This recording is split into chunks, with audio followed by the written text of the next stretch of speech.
Hello పిల్లలు, ఎలా ఉన్నారు? మరి ఫస్ట్ క్వెషన్‌కి మీకు ఆన్సర్ తెలిసిందా బేతాళ కథల్లో?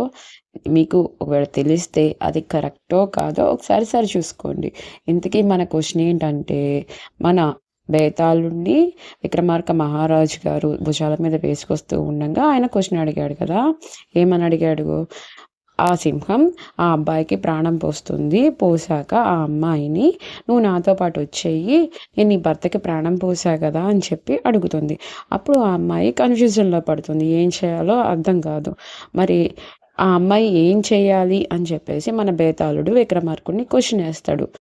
ఒకవేళ నువ్వు సమాధానం తెలిసి కూడా సమాధానం చెప్పకపోతే నీ తల 1000 వక్కలవుతుందని చెప్పి శాపం కూడా పెడతాడు.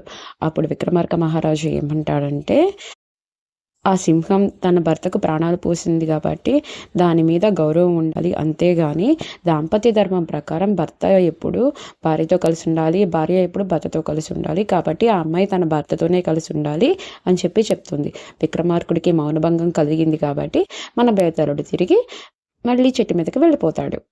మళ్ళీ విక్రమార్క మహారాజు ఆ చెట్టు వద్దకి వెళ్ళి తన భుజాల మీద మళ్ళీ ఆ బేతాళుని వేసుకుని మస్తాడు. అప్పుడు మళ్ళీ బేతాళుడు లేచి, రాజు నిన్ను చూస్తే చాలా ముచ్చటేస్తుంది. ఇప్పుడు కూడా నీకు మరొక కథ చెప్తాను. నీకు అలసట అనేది తెలియకుండా ఉండడానికి అని చెప్పి మళ్ళీ ఇంకో కథ చెప్పడం మొదలెడతాడు.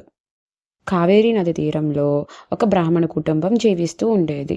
ఆ బ్రాహ్మణుడికి హేమలత అని చెప్పి ఒక అమ్మాయి కూడా ఉంది. ఆ అమ్మాయి చాలా అందంగా ఉంటుంది. ఆ అమ్మాయి రూపవతే కాదు, గుణవతి కూడా. అంటే ఆ అమ్మాయి చాలా తెలివిగలది కూడా.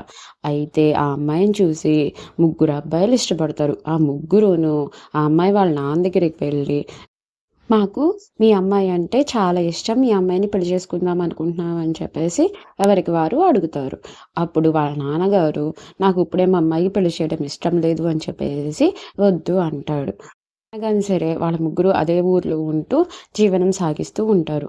కొన్ని రోజుల తర్వాత ఏమైద్దో ఏమో గానీ ఆ హేమలత సడెన్‌గా చనిపోయిద్ది. ముగ్గురు అబ్బాయిలు కూడా బాగా బాధపడతారు. ఒక అబ్బాయేమో తను ప్రేమించిన అమ్మాయి ఆత్మ పుణ్యలోకాలకెళ్ళాలని చెప్పేసేసి తీర్థయాత్రలకని చెప్పి బయలుదేరి ఎళ్ళిపోతాడు. ఇంకో అబ్బాయి తన ప్రేమించిన అమ్మాయిని అస్థికలు తీసుకెళ్ళి గంగలో అన్నా కలుపుతానని చెప్పి అస్థికలు తీసుకొని గంగలతో కలపడానికి వెళ్ళిపోతాడు. మూడో అబ్బాయి మాత్రం అక్కడే ఉండి ఏడుస్తూ ఉంటాడు. కొన్ని రోజులకి ఏమైద్దంటే ఆ తీర్థయాత్రలకెళ్ళిన అబ్బాయి ఊరెళ్తాడు. ఒక ఊరెళ్ళి బయట ఒక గుమ్మ ముందు కూర్చునుంటాడు కాళ్ళు నొప్పులొచ్చి. అప్పుడు ఆ ఇంట్లో ఉన్న ఆవిడ బయటకొచ్చి, "స్వామి మీరెవరో గాని రండి, చాలా ఆకలి మీద ఉన్నట్టున్నాడు. ఎక్కడెక్కడో తీర్థయాత్రలు చేసి వచ్చినట్టున్నారు.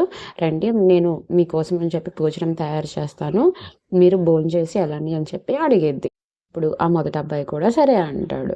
ఆ అమ్మాయి ఏమో వంట చేస్తానని చెప్పి పొయ్యెలిగించి వంట చేస్తూ ఉంటే, వాళ్ళ చిన్న కొడుకు వచ్చేసి బాగా అల్లరి చేస్తూ ఉంటాడు. అప్పుడు ఆ అమ్మాయి ఏం చేసిద్దంటే, "నువ్విలా అల్లరి చేస్తున్నావా" అని చెప్పి కోపంతో ఆ పిల్లవాడిని తీసుకెళ్ళి పొయ్యిలో పెట్టేసేసిద్ది. పొయ్యిలో పెట్టేసేసి వంట చేస్తా ఉండిద్ది. అది చూసిన మొదటి అబ్బాయి తో "నువ్వేంటి ఇలా చేస్తున్నావు? కన్న కొడుకుని సైతం చంపేశావు. నువ్వసలు మనిషివేనా? నువ్వింకా మంచిదానివని చెప్పి నీ దగ్గర భోజనం చేద్దామని చెప్పి నేననుకున్నాను" అని చెప్పి చాలా బాగా కోప్పడతాడు. ఇప్పుడు ఆవిడ కూర్చుని మృత సంజీవని మంత్రం చదువుతుంది. అప్పుడు ఆ మంటల్లో నుంచి ఆ బాలుడు బయటకొస్తాడు. అప్పుడు ఆ అబ్బాయి ఆశ్చర్యపోయి, "ఏంటండి ఏం మీరు చేసింది" అని చెప్పి అడుగుతాడు. "ఏమి లేదు, నాకు మృత సంజీవని మంత్రం తెలుసు. దాంతో నా బాబుని బ్రతికించాను" అని చెప్పి చెప్తాడు. ఆ అబ్బాయి నాకు కూడా ఆ మంత్రం ఉపదేశించమని అడుగుతాడు. ఆవిడ అతనికి కూడా ఆ మంత్రాన్ని ఉపదేశిస్తుంది.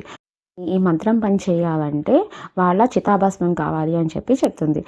అప్పుడు గబగబా ఆ అబ్బాయి చితాభస్మం దగ్గరికి వెళ్తాడు. మూడో అబ్బాయి అక్కడే చితాభస్మం దగ్గర కూర్చొని ఏడుస్తూ ఉంటాడు. రెండో అబ్బాయి కూడా కాశీ నుంచి తిరిగి వస్తాడు. అలా ముగ్గురు కలిసి ఆ మృత సంజీవని మంత్రంతో హేమలతను తిరిగి బతికిస్తారు. ముగ్గురు ఆ అమ్మాయి దగ్గరికి వచ్చి, "మాలో నువ్వు ఎవరిని పెళ్లి చేసుకుంటావు" అని చెప్పి అడుగుతారు. "విన్నావుగా మహారాజా కథ. ఇప్పుడు ఆ హేమలత ఎవరిని పెళ్లి చేసుకోవాలి?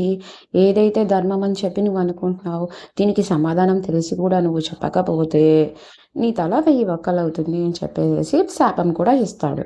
ఈ పిల్లలు క్వెషన్ కూడా విన్నారు గదా! మరి మీరైతే ఏమనుకుంటున్నారు? అసలా మృత సంజీవని మంత్రమే లేకపోతే ఆ అమ్మాయి తిరిగి ఎలా బతికేది? కాబట్టి మొదటి అబ్బాయి పెళ్లి చేసుకోవడమే కరెక్ట్ అని మీరు అనుకుంటున్నారు కదా! కాదు. దానికి సమాధానం మన విక్రమార్క మహారాజు ఎలా చెప్తాడో వినండి. అప్పుడు విక్రమార్క మహారాజు ఇలా అంటాడు, మనకి ప్రాణం పోసినవాడు బ్రహ్మ. అంటే మొదటివాడు బ్రహ్మతో సమానం అనమాట, లేదా తండ్రితో సమానం. మనకి ప్రాణం రావడానికి ఎవరైతే కారణమో వాళ్ళు తండ్రితో సమానమైన, అంటే మొదటివాడు తండ్రితో సమానం అనమాట.